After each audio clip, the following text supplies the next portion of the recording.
تاسو ته به د 30 کالو یعنې هغه یاد یا چې څونه موږ مشران ناست دي، ملک صاحب هم ناست دی، دا ناست دي، هغه کارونه نو شوي، حالانکې فنډونه مای ته هر یو څیز میلوي، خو دا صرف یو د دې خاورې صرف پرویز خټک صاحب و، پرویز خټک صاحب و چې د نور د ملک د خلکو نه نوړی روشو کولی او زمونږ د ډسټرکټ د فنډونه رول او په ما پته یې ولګوله.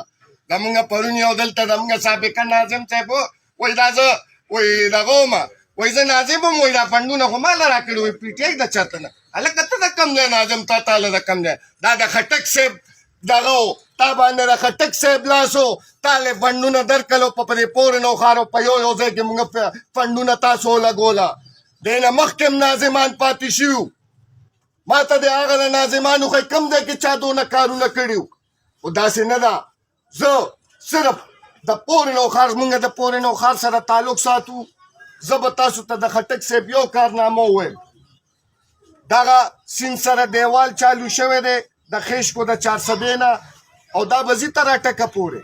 ما ته د نوښار دا خلک دلته تاسو ټول موجود دي، زموږ دا نوي کلي مشران موجود دي چې کله به په شکل راغو زمونږ نیم پورې نوښار به ډوب شو، نوې کلي به هم ډوب شو او دا ټول علاقه به ډوبه شوه، تېروتو او دا ټول هر څه. دغه باندې زما خیال دی چې خټک صاحب 10 سے 12 ارب روپۍ روړې او ویې لګولې او اوس مونږ نوې ښه په ارام په دې کورونو کې پراته ولې دا د چا قرباني دا خټک صاحب روړې دي، دا پیسې لګي چا روړې دي؟ ما ته دې وښایي کوم یو کس روړې چې ستاسو د نوښار دا کورونه دغه کړل.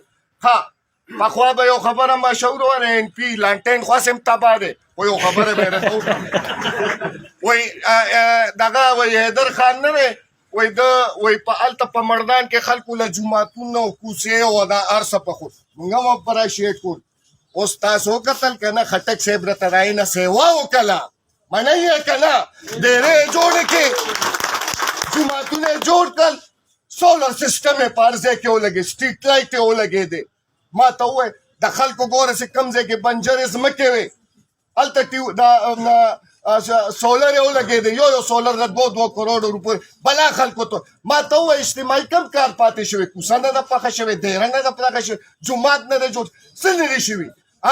انفرادي کارونه بلکل څه به کېږي څه به نه کېږي. نوکرۍ چې کوم دي دا زه تاسو ته رویانو دا وایم چې سرکار سره دونه دغه نشته چې هغه د سرکاري نوکري هر چا له